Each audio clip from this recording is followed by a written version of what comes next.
இன்றைய வேதவசனம், நாங்கள் உமக்குள் களிகூர்ந்து மகிழ்வோம், திராட்சரசத்தை பார்க்கிலும் உமது நேசத்தை நினைப்போம், உத்தமர்கள் உம்மை நேசிக்கிறார்கள். உன்னத பாட்டு 1:4.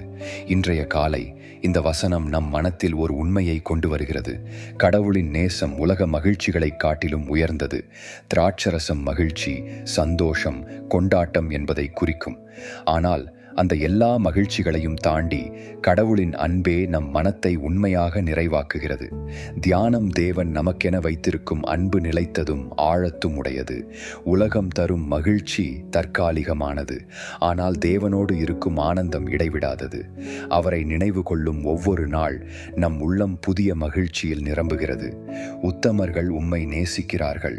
அவரை நேசிக்கும் ஒருவரின் வாழ்க்கையில் தேவன் தன்னைத்தானே வெளிப்படுத்துகிறார். சிறு ஜெபம்: கர்த்தாவே, உம்முடைய அன்பு எங்களுக்கு உலகம் தராத உண்மையான மகிழ்ச்சி. இன்றைய நாளை உம்மை நினைக்கும் மனதோடும் உம்முடைய நேசத்தை அனுபவிக்கும் இதயத்தோடும் வாழ உதவி செய்யும். நாங்கள் உமக்குள் மட்டும் மகிழ்ந்திடுவோம். ஆமென்.